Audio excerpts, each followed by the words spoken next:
So I like Dragon Ball. I'm not the biggest fan, but I've watched through Z and Super. I will watch the OG at some point, don't worry. And I've played a few of the games, but there's one aspect of Dragon Ball that keeps me interested. The villains. You know, the classics like Raditz, Frieza, Cell, Worst Cell. But there's one classic villain that has always intrigued me despite not even being canon, and that's Broly. So I thought, why not watch all the movies he's in? And why not make it a video while I'm at it? So that's what I'm going to do. Watch every Broly movie in order. Before we start, I'll just say that in this video, I'm watching the English dubs, so if there are any mistakes in the dub that aren't present in the original Japanese and I bring it up, there you go. With that said...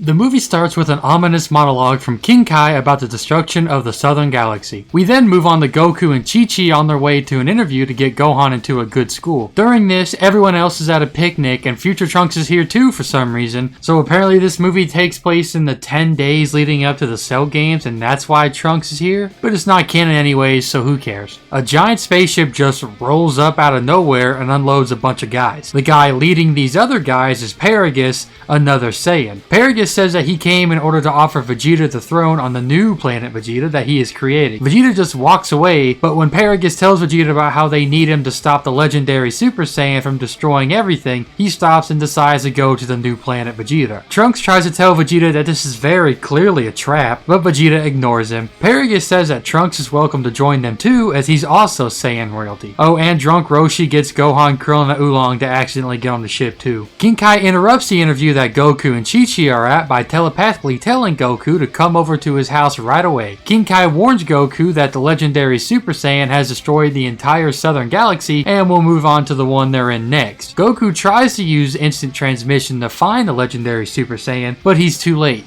By the time Goku arrives, the planet has already been destroyed. Paragus tells Vegeta that he spent his entire life building a new planet Vegeta after the destruction of the first one. We're then introduced to Paragus' son Broly, who is another Saiyan. Right after this introduction, they're told by a soldier that the legendary Super Saiyan has been found on a nearby planet, and Vegeta takes Broly with him to go check it out for some reason. Trunks, Krillin, and Gohan explore the planet and discover that most of it outside of the Saiyan Palace is just a wasteland. They find that Paragus' army has a species from another planet that the legendary Super Saiyan destroyed as slaves on the new planet Vegeta. Gohan defends one of the slaves and the army decides to fight until Krillin throws a punch at the air, which scares them all away for some reason. While Krillin is punching the air, Goku teleports in front of him and gets hit. Paragus shows up, mentions Goku's Saiyan dad Bardock, and invites everyone to dinner. During the dinner, Goku rules out Paragus as the legendary Saiyan, and so do the slaves when asked by Trunks and Gohan.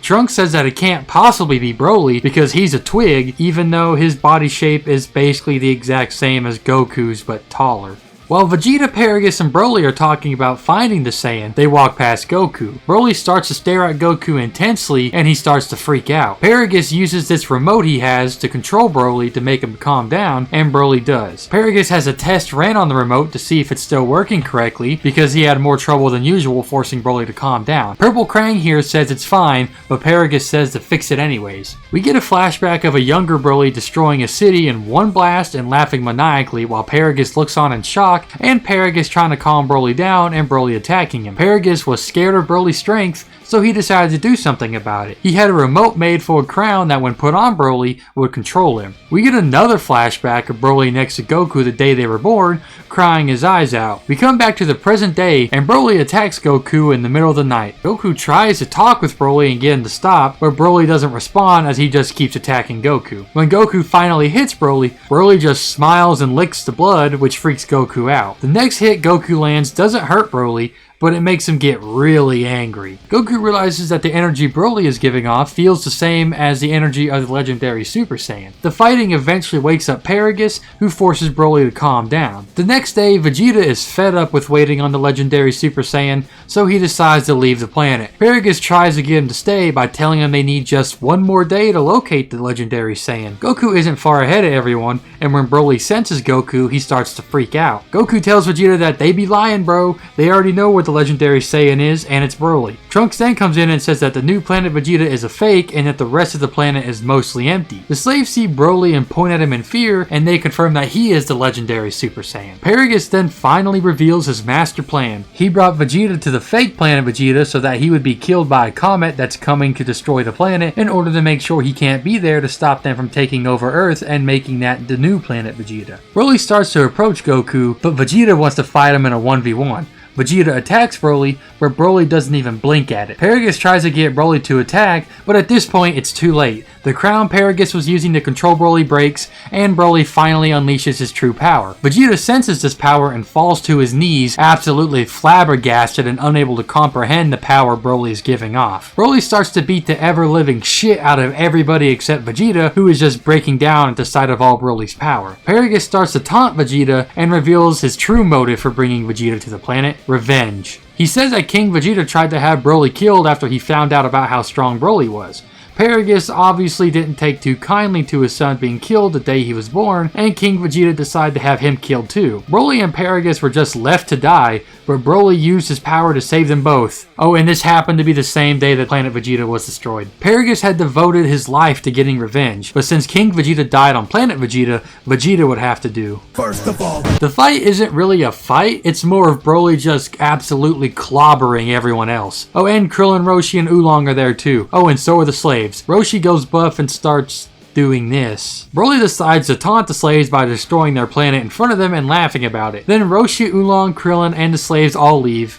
Broly then resumes beating everyone's asses in the quote retweets. After telling them all to KYS, Broly realizes that he's still getting stronger and releases some of that energy, and that destroys everything in its wake, including the spaceship that took everyone to the planet. Broly then decides that Gohan dies first. He's about to kill him when he's saved by Piccolo, who literally was not even mentioned at all until this point. He gives everyone a senzu bean and says that he overheard King Kai talking to Goku because his ears can hear everything in the universe. We then cut to a spaceship and Krillin saying, "Oh boy, I'm sure glad Piccolo brought this extra spaceship." Everyone except Vegeta still attacks Broly, but he does a downbeat counter and just destroys them all again. Piccolo yells at Vegeta to square up, but Vegeta won't listen because it's the Legendary Super Saiyan. There's no way they can win. Goku does a Kamehameha on Broly at point blank range, but it does nothing, so Broly just socks him in the face. Vegeta decides to join the fight finally, and Broly just shrugs off all Vegeta's attacks and bodies him. Paragus decides to leave the planet by himself and let Broly get killed by the comet, saying that Broly doesn't mean anything to him anymore. Broly confronts him, and Paragus says that he's just preparing the rocket so they can both leave, but Broly doesn't believe him. Broly picks the spaceship up and fucking crushes it with Paragus inside and throws it away like it's trash. Piccolo has the idea for everyone to give their energy to Goku, but then Goku gets shit on by Broly again. Everybody except Vegeta gives Goku even more energy, but then Broly just dunks on Goku again. Vegeta fights with himself on why should he give Goku his energy when he's the Prince of Saiyans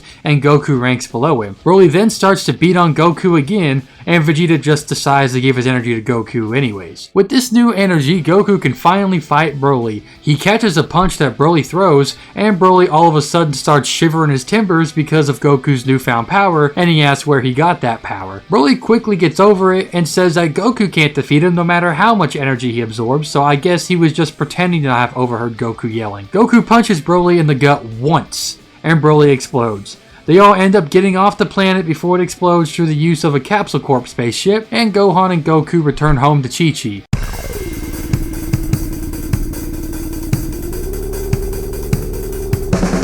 So this movie was great. Well, that's a lie. What I really mean is Broly is great. Broly was just so sick in this movie. When he's introduced, he's quiet and reserved due to being under his father's control, but throughout the movie he gets more and more progressively unhinged. By the end of the movie, he's destroyed a galaxy, killed his dad, destroyed a planet just to mess with the slaves, and beaten the shit out of everyone. He's just pure evil and I love it. He's not just some raging monster either. He's doing all this for fun. He likes destroying planets. He likes killing people. It gives him pleasure to taunt his victims before he ends them. He decides that he's going to kill Gohan first just so Goku sees his only son die. If Broly wanted to, he could have just grabbed Goku's head and ripped it off to get it over with, but then that wouldn't have been fun for him, so he smacks everyone around. At one point, Broly is just jumping on Goku while laughing. Broly loves inflicting pain so much he kills his own father and laughs about it. He doesn't care that Paragus was going to leave the planet without him. He saw Paragus trying to scamper away and decided, why not? If there's one thing Broly loves more than causing pain,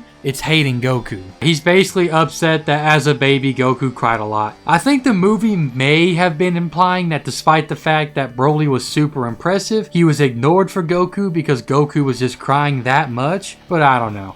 All we get is these two guys talking about Broly having an insane power level, and then switching to talk about how Goku won't stop crying. Now, I don't actually mind that Broly was so petty he held on to the fact that despite his power, he was upstaged by someone else who cried loud, but I really don't like the execution. I'm not gonna lie, it's stupid as shit. I did have the thought while watching that Broly wasn't mad at Goku for crying, but instead associated his crying with the day he was stabbed and left to die. But I mean, did he really remember something that happened the day he was born? There's no way he could even comprehend anything that happened, let alone associate Goku with it. And if that really was the reasoning, the movie doesn't say that. Broly only has glimpses of Goku crying. We only know of what happened that day because of Paragus. I guess you could also try to explain that away by saying that Broly just suppressed everything that happened that day except for Goku crying and the pain, but again, he was literally born that day. Obviously the motivation is just there so Paragus has a reason to lose control of Broly, but I think there are plenty of ways you could get that done without this stupid connection. Maybe after years of Paragus obsessing over getting revenge on Vegeta, Broly would go berserk at the sight of Vegeta with Paragus barely being able to control him until eventually Broly just overloads the crown like he did in the movie. Or maybe Goku's love of fighting could have pushed him to make Broly go over the edge. After all, Goku was excited to hear that there was somebody stronger than him at the beginning of the movie. I know I'm not the only one who thinks that Goku crying being Broly's reason for going apeshit is stupid. Paragus is pretty cool too. He gives a Saiyan sounding motive at first, to get Vegeta and the others out of the way so he can take over Earth, but it's later revealed that while that may have been a part of his plan, it's not his true motive. His real motive is to get revenge against Vegeta for his father trying to kill him and Broly, and it works great. At the point where Vegeta is just on his knees, incapable of comprehending the power Broly has, Paragus is having the time of his life seeing Vegeta suffer. It's his ultimate way of getting revenge, but my favorite thing about Paragus is his death. Hell, it's my favorite moment in the whole movie. Paragus says in the movie that over time he began to fear Broly's strength, and yeah, I don't really blame him. Broly would go berserk and destroy planets for no reason, and then go and laugh about it. And it would have just gotten worse over time, which is why Paragus eventually felt the need to control Broly. And during that time, Broly was his golden ticket to everything. He had the most powerful thing in the universe at that time at his command. But once Paragus lost control of Broly, it was over. There was no way Paragus was ever going to be able to get a new controller for Broly. Broly killed Paragus relatively quickly,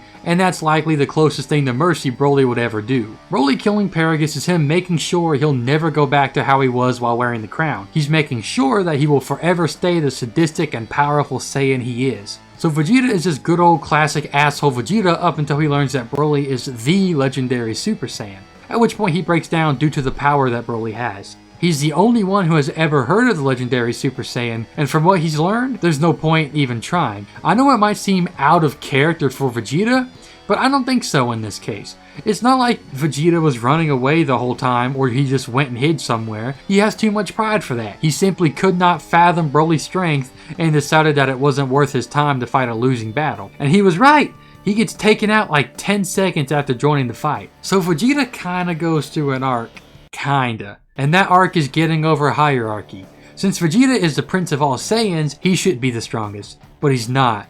Not only is Goku ahead of him, but now it turns out that the Legendary Super Saiyan is actually real and unstoppable. How could Vegeta be considered royalty in a warrior race when there's a warrior so much more powerful than he is? It definitely feels like this is an arc that is being set up for him, but it just doesn't have a payoff. He just kinda ignores it. And when he debates within himself why he should give Goku an inferior his energy, he just ends up giving it to Goku anyways because why not? Speaking of Goku, he's Goku. That's it. He's just Goku. The same can be said for Gohan, Trunks, Krillin, Oolong, Roshi, and Piccolo. They're just them. And Krillin, Roshi, and Oolong, they should not have been in this movie. They don't do anything.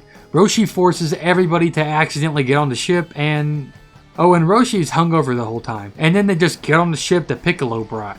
That's all there is to that. They're not even padding the runtime as there aren't any filler scenes of them running around the planet or anything. I can't say anything else about them because they just don't do anything. So the plot was alright. It's nothing special, but I wouldn't call it bad by any means. And Paragus having two different plans was certainly a weird choice. I would remove Paragus' whole take over Earth plot as it doesn't really add anything. He already has a more interesting motive for luring Vegeta to the planet. We don't need two different reasons for him doing so. Broly's defeat was kind of stupid as well. He destroys everyone easily, and then everybody besides Vegeta gives Goku their energy, and then he bodies Goku again, easily.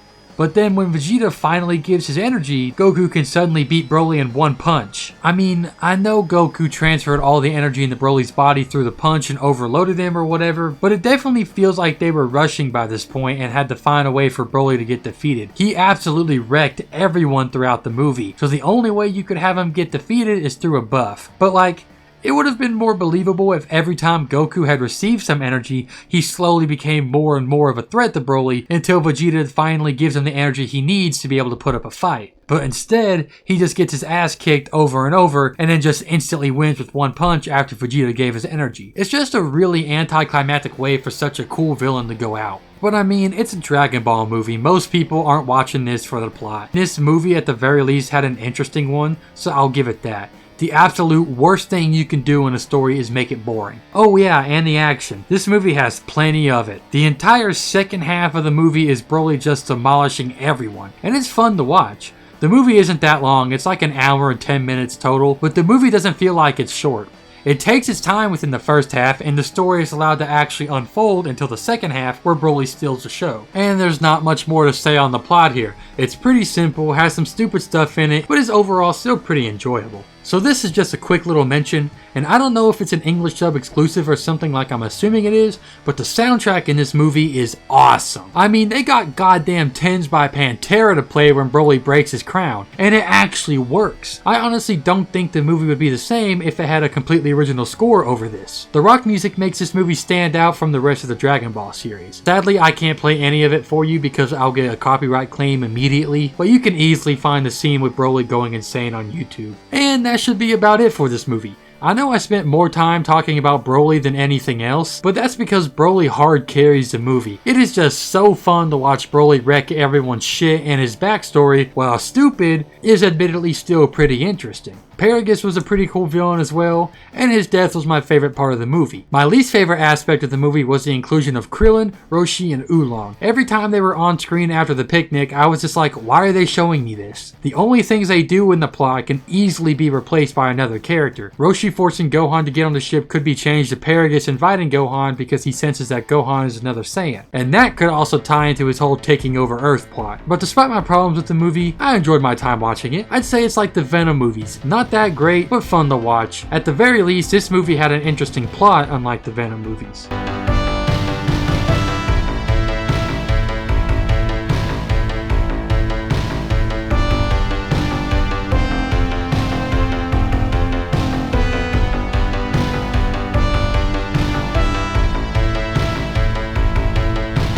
Kakarot!